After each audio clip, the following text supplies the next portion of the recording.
Hello everyone, टिकलेट्स academy of maths YouTube channel में आप सभी का स्वागत है।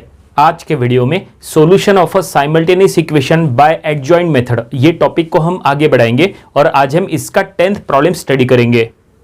तो देखिए, जो प्रॉब्लम आज हमें सॉल्व करना है वो आपके सामने है। क्वेश्चन में क्या लिखा है वो हम पढ़ेंगे। क्वेश्चन में लिखा है solve the system of equations by adjoint method. देखो यहाँ पे तीन इक्वेशंस दिए हैं, x plus Y plus Z equal to 6, 2x minus Y plus Z equal to 3, 3x plus 2y plus 2z equal to 13 और हमें ये सिस्टम ऑफ इक्वेशंस को सॉल्व करना है बाय यूजिंग एडजॉइंट मेथड। और क्या फाइंड आउट करना है? x, y, z का वैल्यू फाइंड आउट करना है। तो चलो हम ये प्रॉब्लम सॉल्व करेंगे और ये प्रॉब्लम सॉल्व करने का टेक्निक बिल्कुल वैसा ही रहेगा जैसा हमने इसके पहले के प्रॉब्लम्स में यूज किए थे। अगर यहाँ पे सॉल्व करना है तो सबसे पहले हम एक काम करेंगे, सबसे पहले ये गिवन सिस्टम ऑफ इक्वेशंस को इसको मैट्रिक्स फॉर्म में पहले पुट कर लेंगे। तो चलो यहाँ पे पुट करेंगे, लेकिन सबसे पहले गिवन इक्वेशंस यहाँ पे लिख लेंगे। गिवन इक्वेशंस आर, तो ये हमने गिवन इक्वेशंस लिख लिए हैं और अब ये इक्वेशंस को हमें मैट्रिक्स फॉर्म में पुट करना है। तो ये हम यहाँ पे लिख लेंगे अबव इक्वेशंस इन मैट्रिक्स फॉर्म। तो मैट्रिक्स फॉर्म में जब आप पुट कर लोगे तो यहाँ पे तीन मैट्रिक्स तैयार करना है। पहला मैट्रिक्स रहेगा कोएफिशिएंट मैट्रिक्स, दूसरा मैट्रिक्स रहेगा अननोन मैट्रिक्स और तीसरा मैट्रिक्स रहेगा कांस्टेंट मैट्रिक्स। तो ये देखिए यहाँ पे हम तीन मैट्रिक्स बना लेते हैं। पहला है कोएफिशिएंट मैट्रिक्स, दूसरा है अननोन मैट्रिक्स और तीसरा है ये कांस्टेंट मैट्रिक्स। ठीक है, तो कोएफिशिएंट मैट्रिक्स में क्या करना है, एक्स वाई जेड के कोएफिशिएंट्स आपको यहाँ पे लिख लेना है। तो पहले इक्वेशन में एक्स वाई जेड के कोएफिशिएंट है 1 1 1, तो हम यहाँ लिख लेंगे 1 1 1। सेकंड इक्वेशन में एक्स वाई जेड के कोएफिशिएंट है 2 -1 1, हम यहाँ लिख लेंगे 2 -1 1। और थर्ड इक्वेशन में है 3 2 2। तो ये हमने कोएफिशिएंट मैट्रिक्स बना लिए। देन इसके बाद ये है अननोन मैट्रिक्स, इसमें हमें जो अननोन है वो लिखना है, वो क्या है, एक्स वाई जेड। और इसके बाद इधर तैयार करना है कांस्टेंट मैट्रिक्स, उसमें ये राइट साइड में जो भी नंबर्स है वो यहाँ पे लिखना है 6 3 13। तो ये देखिए फाइनली हमने गिवन थ्री इक्वेशंस को मैट्रिक्स फॉर्म में पुट कर लिए। अब मैट्रिक्स फॉर्म में पुट करने के बाद ये जो पहला मैट्रिक्स है, पहले मैट्रिक्स को हम कहेंगे as a A matrix, last matrix को हम कहेंगे एज अ बी मैट्रिक्स और ये जो अननोन मैट्रिक्स है इसको हम कहेंगे एज अ एक्स मैट्रिक्स। इसका मतलब यहाँ पे हमें इक्वेशन क्या मिलता है, तो यहाँ पे हमें इक्वेशन मिलता है कि ax इक्वल टू बी। ठीक है, ये इक्वेशन को हम इक्वेशन नंबर 1 कहेंगे फिलहाल। ठीक है, एक काम करेंगे, इसको 1 नहीं कहेंगे, इसके बाद एक इक्वेशन और बनाएंगे उसको हम 1 कहेंगे। ठीक है, तो ये इक्वेशन की तरफ आप फिलहाल ध्यान दो। तो ये क्या हमने इक्वेशन बनाए हैं, ax इक्वल टू बी। ये जो मैट्रिक्स है ये a मैट्रिक्स, ये x मैट्रिक्स और ये b matrix, ax is equal to b। इस तरह से हमने ये बना लिए। और अब यहां से हमें x फाइंड आउट करना है, क्योंकि क्वेश्चन में कहा था कि ये सिस्टम को सॉल्व करो और हमें यहाँ पे x y z find out करना है। तो x y z find out करना यानी ही x फाइंड आउट करना। तो अगर आपको यहां से x फाइंड आउट करना है तो क्या करो, a को उधर शिफ्ट करो। जब a उधर शिफ्ट हो जाएगा तो वो a इनवर्स बन जाएगा, तो ये कुछ ऐसा हो जाएगा। सो देयरफॉर आपको अगर x फाइंड आउट करना है तो ये हो जाएगा a इनवर्स इंटू b। ये देखिए, ये जो a है इसको हमने उधर शिफ्ट किए तो हो गया a इनवर्स b। अब इसको इक्वेशन नंबर 1 दो, क्योंकि यहां से हमें x फाइंड आउट करना है और x फाइंड आउट हो गया तो ही हमें एक्स वाई जेड मिलने वाला है, क्योंकि x यानी ही एक्स वाई जेड होता है।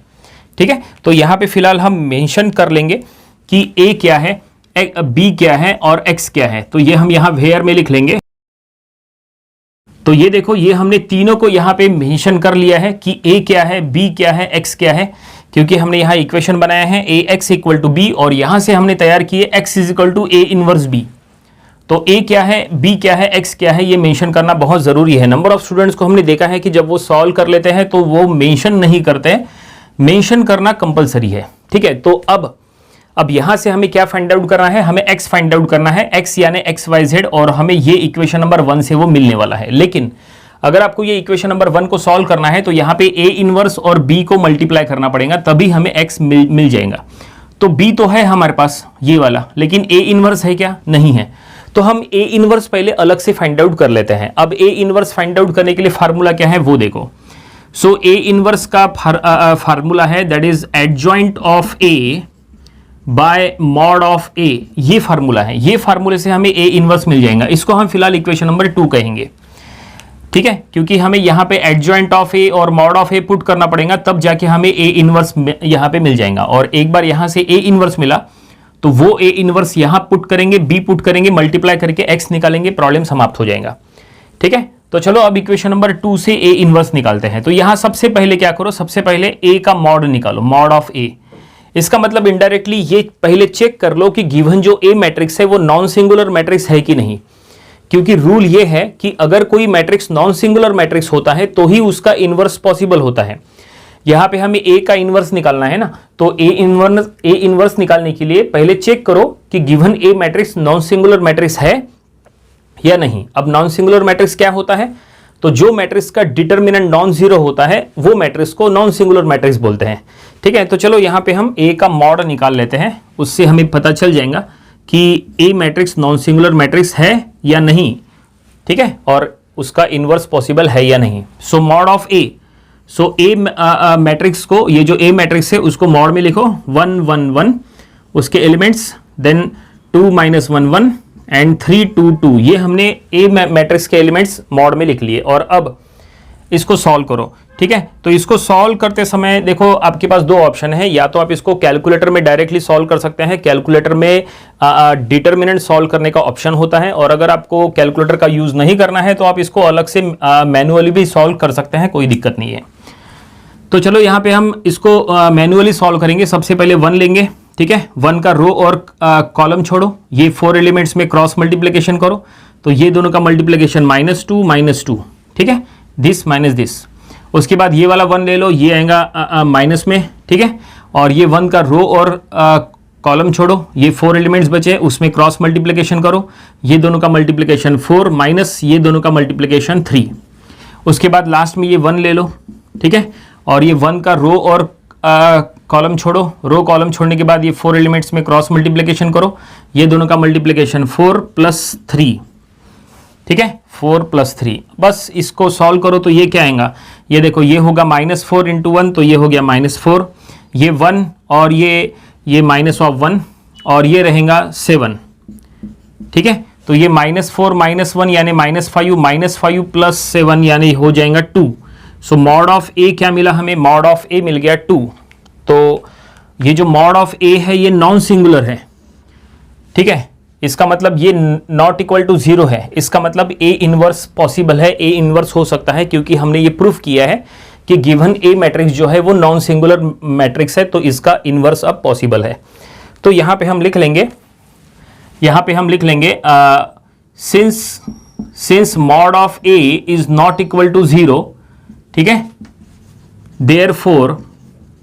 Therefore A inverse is possible. इसका मतलब ये है।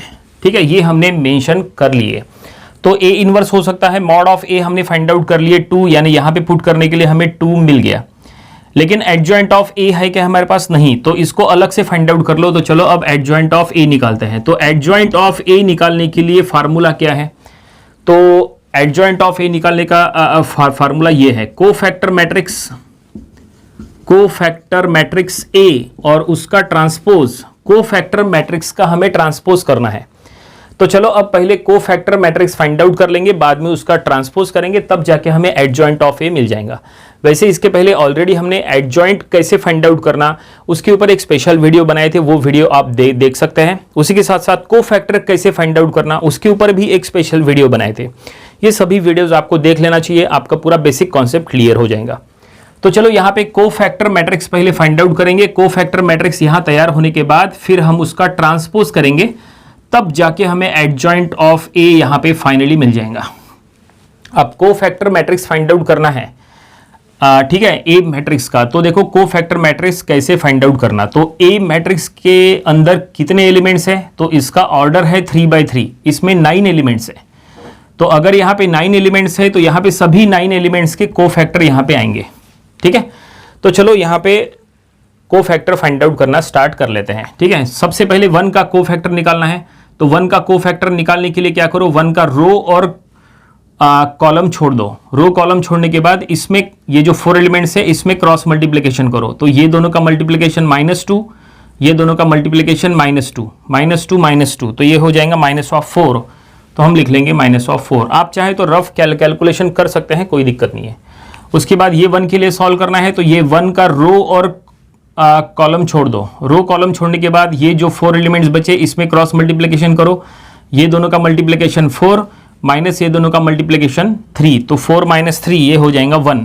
और बाद में हमें साइन चेंज करना है, क्योंकि डायमंड शेप प्लेस पे जो एलिमेंट्स होते हैं उनका साइन चेंज करना होता है, ठीक है, तभी वो कोफैक्टर मैट्रिक्स सही होता है। तो अभी हमने साइन चेंज नहीं किया है, अभी सिर्फ हमने रिजल्ट लिखा है। बाद में हमें साइन चेंज करना है डायमंड शेप प्लेस के एलिमेंट्स का, ठीक है। और उसके बाद 1 का कोफैक्टर निकालना है, तो 1 का रो कॉलम छोड़ो। रो कॉलम छोड़ने के बाद ये जो 4 एलिमेंट्स है इसमें क्रॉस मल्टीप्लिकेशन करो, तो ये 4 + 3, तो 4 + 3 कितना 7। ये बिल्कुल हमने वही कर रहे हैं जो हमने अभी अभी यहाँ पे किए थे, ठीक है ना। ये 1 के लिए लिए थे, क्रॉस मल्टीप्लिकेशन किए थे, फिर ये 1 के लिए, फिर ये 1 के लिए, इस तरह से। तो यहाँ पे जो किए हैं वही हमने वहाँ पे किए हैं, ठीक है। तो फर्स्ट रो के सभी एलिमेंट्स के कोफैक्टर हमने निकाल लिए, ठीक है। अब देखो सेकंड रो में फर्स्ट एलिमेंट क्या है 2, तो इसके लिए कोफैक्टर निकालना है, बिल्कुल सेम टेक्निक। तो 2 का रो और कॉलम छोड़ो। रो कॉलम छोड़ने के बाद ये जो 4 एलिमेंट्स बचे हैं इसमें क्रॉस मल्टीप्लिकेशन करो। 2 - 2, तो ये हो गया 0। देन उसके बाद ये -1 के लिए कोफैक्टर निकालना है। -1 का रो कॉलम छोड़ो, तो ये 2 - 3, तो ये -1, ठीक है। उसके बाद ये 1 के लिए निकालना है, तो ये 1 का रो कॉलम छोड़ो, तो ये हो जाएगा 2 - 3, तो ये अगेन -1। साइन हमें बाद में चेंज करना है, यहाँ पे अभी हमने साइन चेंज नहीं किया है। इसके बाद 3 के लिए निकालना है, तो 3 का रो कॉलम छोड़ो, तो ये दोनों का मल्टीप्लिकेशन माइनस ये, तो 1 + 1, तो ये हो जाएगा 2, ठीक है। उसके बाद ये 2 के लिए फाइंड आउट करना है, रो कॉलम छोड़ो, तो ये हो जाएगा 1 - 2, तो 1 - 2 -1। उसके बाद ये लास्ट 2 के लिए निकालना है, रो कॉलम छोड़ो, इसमें क्रॉस मल्टीप्लिकेशन करो, तो -1 - 2, तो ये हो गया -3। तो इस तरह से ये हमने कोफैक्टर फाइंड आउट कर रहे हैं, लेकिन ये अभी इनकम्प्लीट है, ये कंप्लीट होने का है क्योंकि अभी तक हमने साइन चेंज नहीं किया है। चलो अब डायमंड शेप प्लेस के जो एलिमेंट्स है उनका साइन चेंज करो। तो डायमंड शेप प्लेस के एलिमेंट्स कहाँ होते हैं, तो देखो डायमंड शेप प्लेस के एलिमेंट्स के बारे में बता देते हैं ताकि आपको कोई कंफ्यूजन ना हो।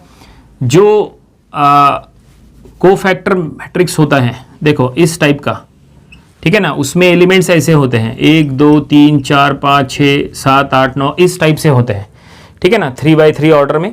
तो इसमें डायमंड शेप प्लेस के एलिमेंट्स कहाँ होते हैं, तो यहाँ होते हैं। ये देखिए, ये 1 2 3 4, ये देखो ये प्लेस पे जो एलिमेंट्स होते हैं ना उनको डायमंड शेप प्लेस के एलिमेंट्स कहते हैं। उनका साइन चेंज करना है तभी वो कोफैक्टर मैट्रिक्स सही होगा।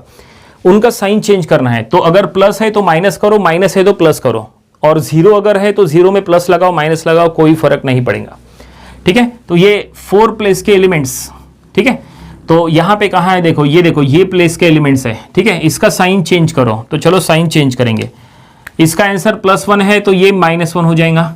ये -1 था तो ये +1 हो जाएगा, तो हमने +1 करे। ये -1 था तो ये +1 हो जाएगा, और ये 0 है, साइन चेंज करो मत करो एक ही बात है। तो फाइनली हमने कोफैक्टर मैट्रिक्स पूरी तरह से फाइंड आउट कर लिया है। ये है कोफैक्टर मैट्रिक्स, और अब हमें इसका ट्रांसपोज करना है। ट्रांसपोज करते समय रो कॉलम का प्लेस एक्सचेंज करना होता है। जो एलिमेंट्स रो में है वो कॉलम में लिखना होता है, या उल्टा बोलो जो कॉलम में है वो रो में लिखना होता है। तो चलो यहाँ पे हम वही करेंगे। तो फर्स्ट रो के एलिमेंट्स यहाँ फर्स्ट कॉलम में आएंगे, ठीक है। सेकंड रो के एलिमेंट सेकंड कॉलम में आएंगे, और थर्ड रो के एलिमेंट थर्ड कॉलम में आएंगे। तो ये देखिए इस तरह से हमने फाइनली क्या फाइंड आउट कर लिए, ये हमें adjoint of A find out हो गया है। ये है एडजॉइंट, और अब ये उठा के इक्वेशन नंबर 2 में पुट करो। देखो इक्वेशन नंबर 2 में पुट करने के लिए हमें एडजॉइंट चाहिए था और मॉड ऑफ ए चाहिए था, दोनों हमने फाइंड आउट कर लिए, ठीक है।